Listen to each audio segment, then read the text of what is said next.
So with the frames created, it's time to start programming the player controller and the modules for the player controller. So we're going to do the first two modules before we start on implementing basic movement, because we need these modules for basic movement. But don't forget, set your end frame bounds. I forgot to do that in the last video. So if you look at them all, you should see all three screen bounds lining up nicely. Okay, so jump into the scripts player folder, into the modules, and we'll create a new folder called physics.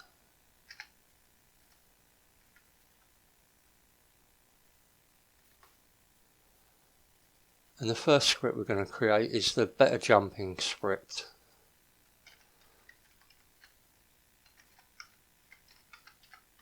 So if we create that script, I hate it when Visual Studio does that. Open it up into Visual Studio. Okay, we need some variables. Okay, so for those we need two variables. We need a float for our jump full multiplier and a reference to the rigid body. So we need to get those in the start function. Okay, so paste the rigid body into there.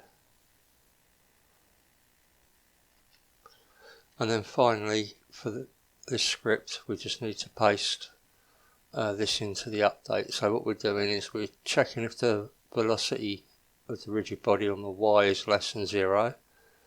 If so, we'll apply some extra gravity to it. Okay, so if you want to pause the video there and type out the better jumping script, that's all we need for the first module. So we can save that, jump back into Unity,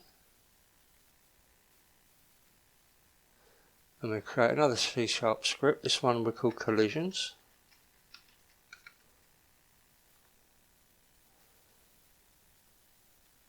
And Visual Studio hasn't annoyed us that time. Typical.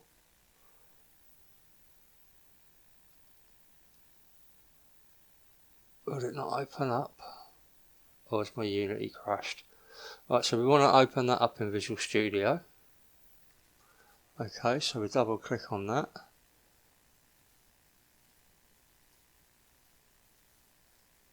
Okay, now we start with the variables for the collision. Okay, we've got quite a few of these, so I'll have to zoom out a little bit. Okay, so we've got our collision checks. We need a float for the ground checker radius, a float for the wall check length. You can tell I've just got lazy and copy and pasted these. Wall checker radius, and then we want one for our ledge check.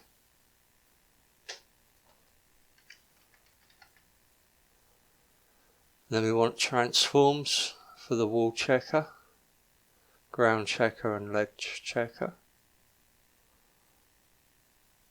So let me just change that. And then we've got our ground layer and wall layer. I'm only going to use the ground layer in this demo, but you can have a wall layer if you want to separate your wall jumping out. Right, that's it for our private fields. Now we've got some public fields that we want, obviously, because these are all private, nothing's going to be able to access it, so we want some public fields so we can access these. As soon as we don't want anything to change these, we're going to use what are called getters.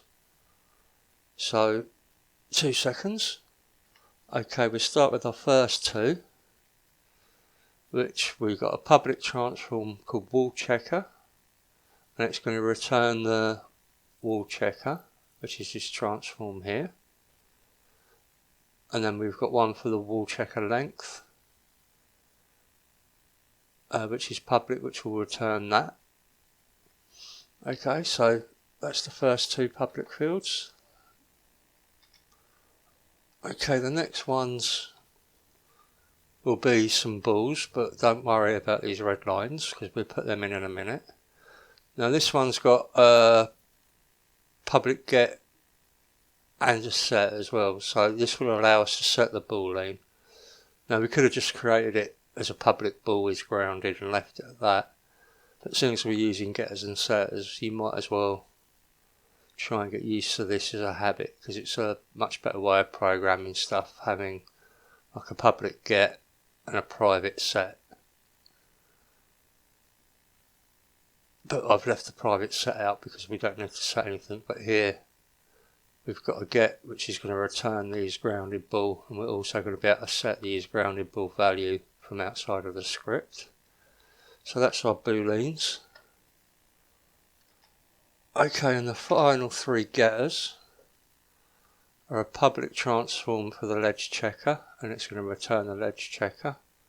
A public float ledge checker length, which will return the ledge checker length.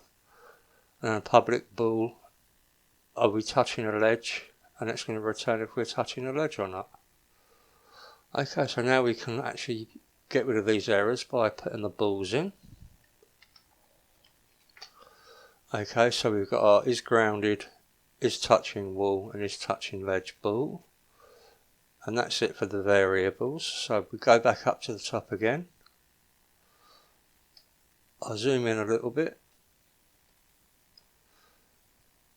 so you can copy this down. These are the private fields that are serialized so we can see and assign in the inspector. So if you want to pause and type those out.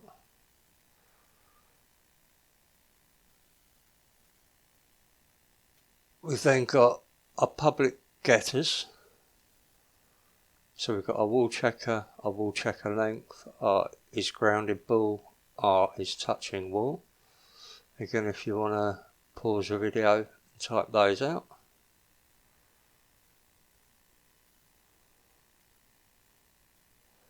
And the final variables our ledge checker transform, our ledge checker length, and isTouching ledge bool, and these booleans here. Okay, so now we need to start writing the methods. Okay, so in the Unity based methods, we can get rid of start and update. We just want fixed update, and we're going to just run a check physics function. So in our user methods, we'll type our check physics function in here. Okay, so this is a check physics function. We've got our bool isGrounded, and we're going to use an overlap circle. So physics 2D overlap circle. At the ground checker position, its radius and its ground layer. Now for the wall and ledge, we're going to chuck a raycast out rather than an overlap circle at the wall checker and ledge checker positions. Transform.right, wall checker length and ledge checker length and the wall layer, but we'll assign that as a ground layer in the inspector. And then it's entirely up to you if you want to draw some gizmos so you can see everything. I'll have to zoom out a little bit for this. But we can draw our gizmos so we can see the length of our raycast on our ground checker. Okay, here's the gizmos. The first one would be gizmos.drawSphere at the ground checker position and the ground checker radius. I don't know how far I can zoom in on these.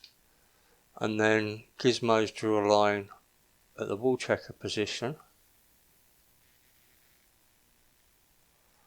New vector 3, wall checker position.x plus wall checker length. And then just wall checker position y and z. And exactly the same for the ledge checker.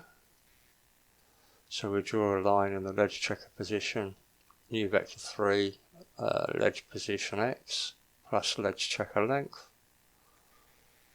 ledge position Y, and ledge position Z.